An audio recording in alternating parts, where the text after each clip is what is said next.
Welcome, everyone. We're starting a new book, the book of Devarim, Deuteronomy. This parsha is always read before Tisha B'Av. And one of the reasons is in the beginning of the book, so Moshe uses the word Echa. How can I handle this people? How can I carry the burden of this people? And the word Echa is the first word in the name of the book of Lamentations. How can it be? So we always read this parsha before Tisha B'Av, which is this coming Saturday night. And a whole new book here, whole new energy. So I picked one verse. In this parsha, most of it is Moshe's reviewing different incidences that happened during the 40 years in the desert. So for those who want to follow, just one verse, it's the second chapter, verse 2 and 3. Second chapter, verse 2 and 3. And it says, V'yomer Hashem Eli lemor. God said to me. Now, one of the unique things about the book of Devarim, which we'll see through the whole book, is the person speaking in the narrative here is Moshe, which is very, very different than the other four books. That Moshe is the narrator, and he's talking many times in the first person. So we see this already. Usually it says, Vayedaber Hashem el Moshe lemor, and God spoke to Moshe saying. Here it says, Vayomer Hashem Eli lemor, and God said to me, saying, Rav lechem sovet ahar hazeh, penu lechem tzefona. Enough of your surrounding this mountain, of your going around this mountain, circling this mountain, turn to the north. Turn yourselves to the north. So what we're going to do tonight is a very interesting thing. It turns out that this Tuesday night and Wednesday is the yahrzeit of the Arizal, the great Kabbalist of Sfat from 500 years ago. And it's known that when he was teaching something related to Jewish law, he would teach 6 different perspectives of this law. And the 7th perspective, he would give over the Kabbalistic interpretation of the law. Now, I didn't do this on purpose because I prepared this actually last week, but I'm going to give over 7 different explanations of this verse that we just read. Again, which reads, enough of your circling around this mountain, turn yourself to the north. Now, on the surface, it sounds like a very simple command. The mountain here is Har Seir. This is the mountain that was given over to Esav and his descendants. Israel is on the other side of the Jordan and moving north towards where they'll enter into the land near Jericho. So Rashi brings the simple understanding where it says, turn yourself to the north. He simply says it's a command that they should turn to the direction of north and start moving towards the north. In other words, they've hung around this mountain enough. it's time to move towards the north. I'll mention that the entire book of Devarim occurs in 37 days, the whole book. We know that because at the very beginning of the book, it says that Moshe began to speak on the first day of the month of Shvat. Month of Shvat is the 11th month of the year. And according to tradition, Moses passed away on the 7th of Adar, which is the 12th month of the year. So the entire book takes 37 days, and it's really Moshe's final statements, his final review of the people, and giving them strength to get ready to enter into Eretz Israel, because as soon as he passed away, within about a month later, Joshua led them into the land. So here they are getting close to enter into the land. They've been in the area of the mountain of Seir. And now God says, turn northward and start moving towards where you'll enter into the land. That's what Rashi basically brings, a simple understanding. Now, we're going to go into many other understandings of this. As we know, there are Shivim Panim LaTorah, there's 70 faces of the Torah, 70 perspectives, 70 explanations. And this sentence is a perfect example because it seems like it's like Rashi says, it's just a simple geographical command. Turn to the north and move.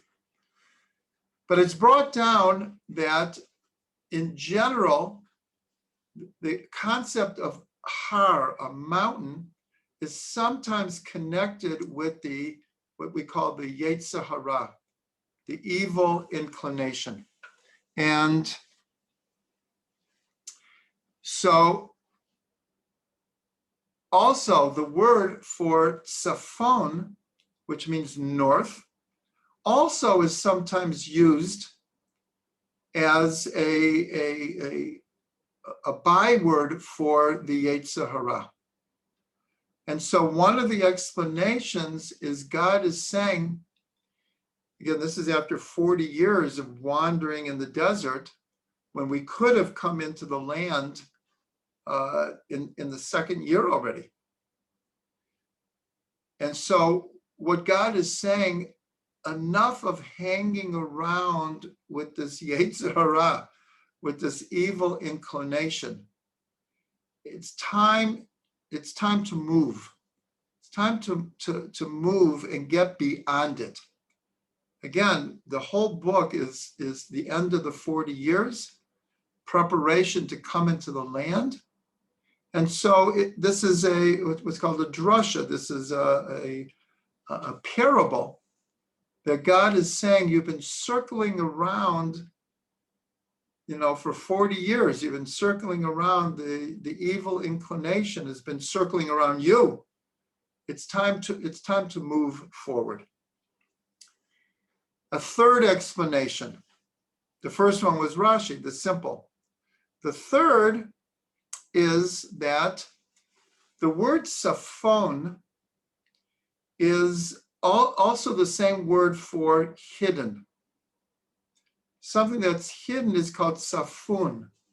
That name should sound familiar because the 13th step of the Seder is called safun.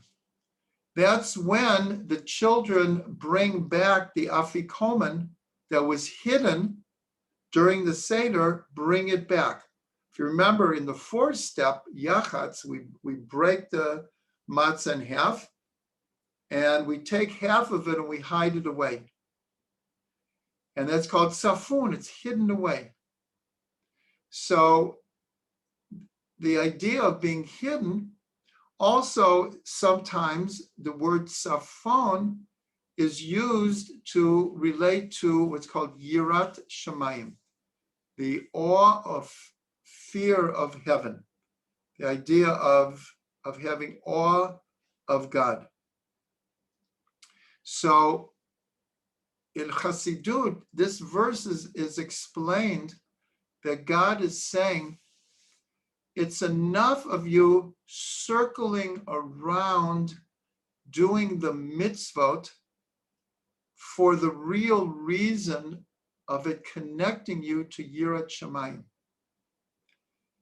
You might be doing the mitzvot because it says to do the mitzvot, and you do the mitzvot, and unfortunately, many times we fall into routine, into rote, and we lose track of the deeper meaning of the mitzvot, and that it's ultimately to connect us to God. So when the verse says, enough of your circling around this mountain, turn to the north, it's an instruction that don't circle around the meaning of the mitzvot. You need to go to the inner core of Yirat Shamayim. So this is a Hasidic explanation. The next one has to do with Yirat Shamayim, and that has to do with the idea that Har Seir was given over to the inheritance of Esav. And we know that the symbolism of the two twins, Yaakov and Esav, that Esav he was the hunter. He was very involved in the physical world. And Yaakov was very involved in the spiritual world. And this is why when it came time for Yitzchak to give a blessing, at first he wanted to give it to Esav because he felt that Esav needed the blessing. Yaakov was okay. Esav, he needed something because he was so involved in the world, but he also saw that it wasn't enough just to be spiritual. You have to be the spirituality must be involved in this world. And that's what Rivka saw. Yitzchak thought, I'll give Esav the blessing, and he'll take care of the physical world. And Yaakov will take care of the spiritual world. They're brothers, they're twins, they'll work together, and they'll put spiritual and physical together. And Rivka was of the opinion, you can't split the world like that. Every person has to unify physical and spiritual. And that's why she wanted Yaakov to get the blessing. So here we're going around Har Seir, which represents materialism.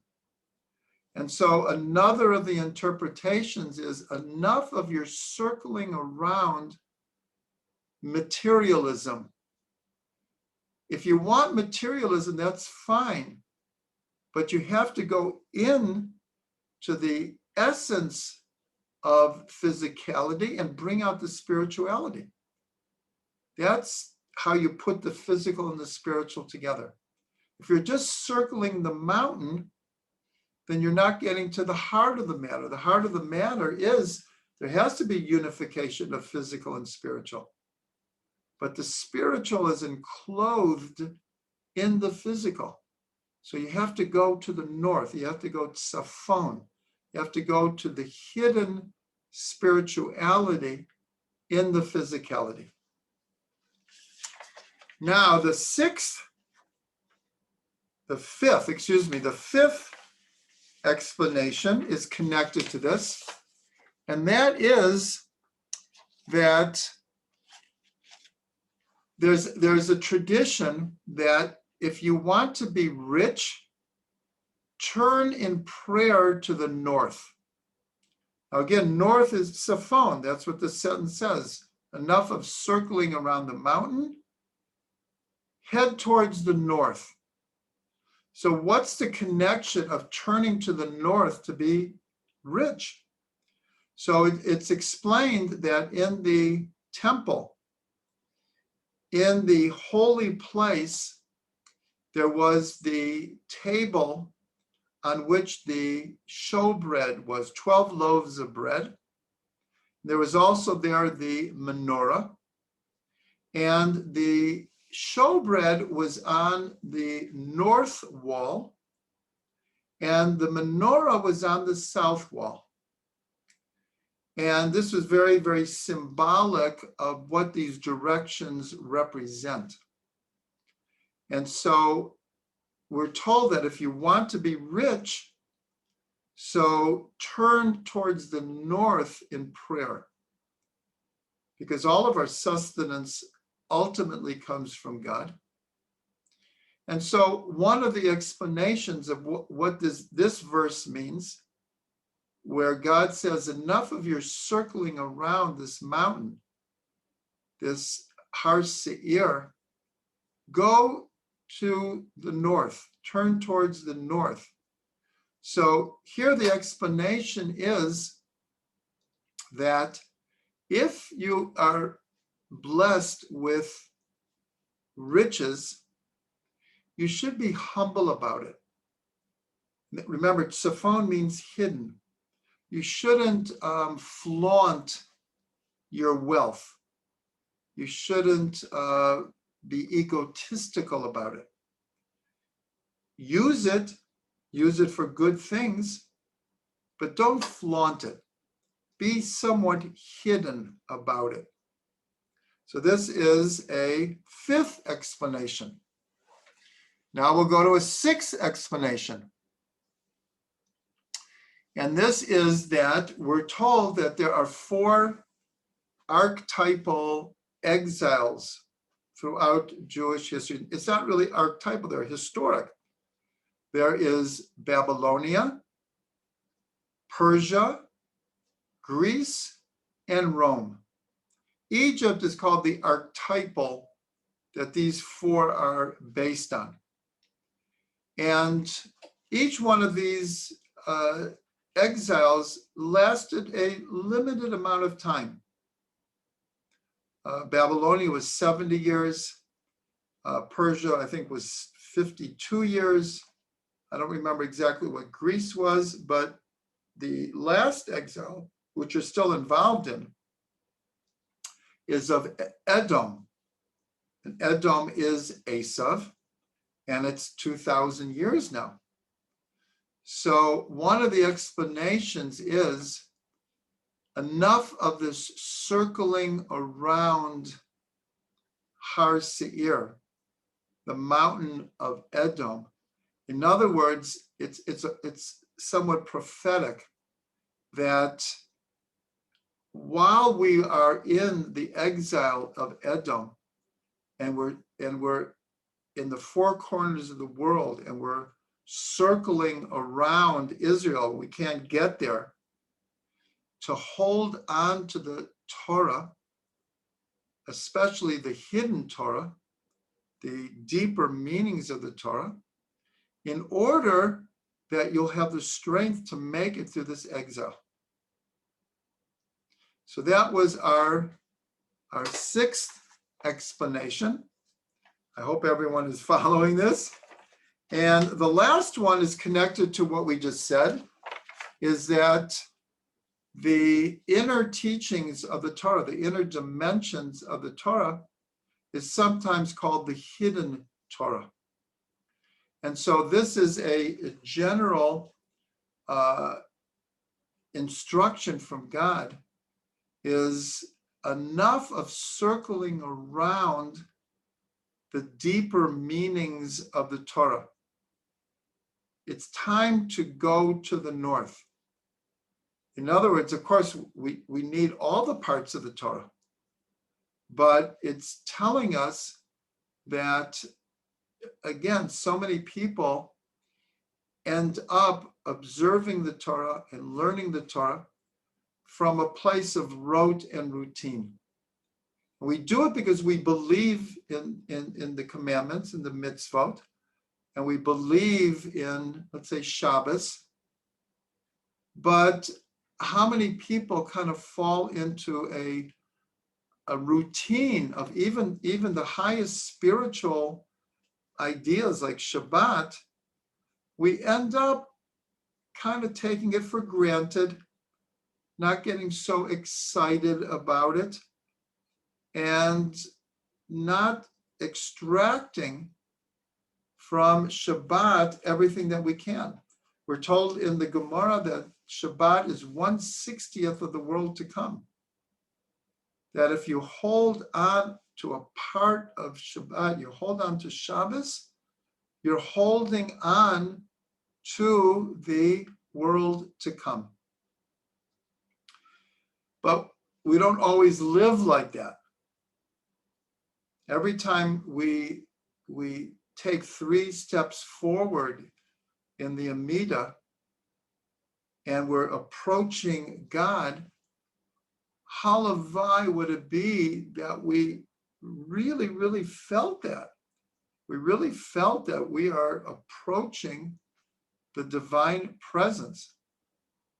So that's just the last of the explanations is don't just kind of go around the outside, the superficial understandings of the Torah, but delve into the hidden, into the tzafon, turn to the tzafon to extract the deeper meanings. So this was a great exercise in the whole concept of the 70 faces to the Torah. That again, to just to review, we saw Rashi explaining it just simply turned geographically to the north. We saw that the word mountain har and tzafon sometimes is a byword for the Yetzer Hara. And I realize now I didn't explain what's the connection with a mountain with the Yetzer Hara. So it says in the Talmud, in the time to come, when after 120 years, we leave this world and we face a judgment. So it says that that people who weren't so good in this world will look at the Yetzer Hara and they'll see, I couldn't get past my evil inclination. It was such a mountain. It was too daunting for me. But when they go to the next world, they'll see that the mountain was like a molehill. But the righteous, when they come to the next world, they'll look at the Yetzer Hara and they'll see that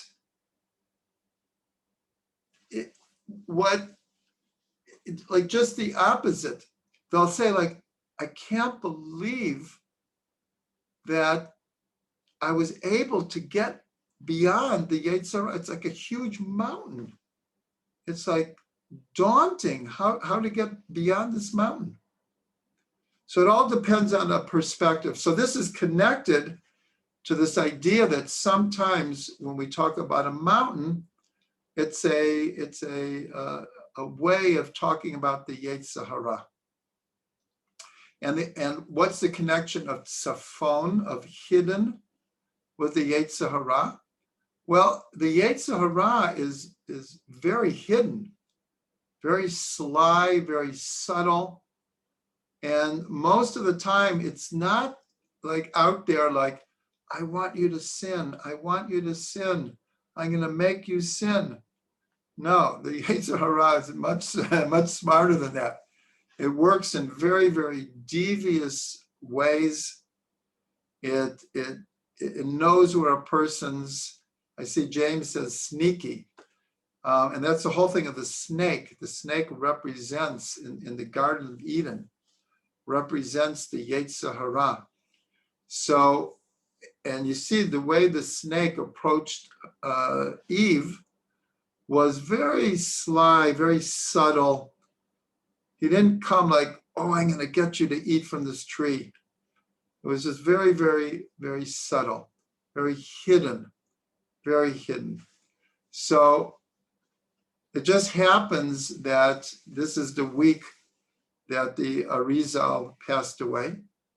And this is one of the ways that he would teach. He would teach 7 different perspectives of the same subject, the same matter. So this is just, I'm encouraging everyone that every verse that we read in the Torah, that if we had this huge library, we would see how many different explanations there are for even verses like this that seem very, very straightforward. There's certain verses or certain stories in the Torah that it's obvious that it's very allegorical, very metaphorical. There's a parable there, there's symbolism. But sometimes we read verses and it just, like, what can you read into it? So tonight was just an example of how we can look deeper into every word of the Torah.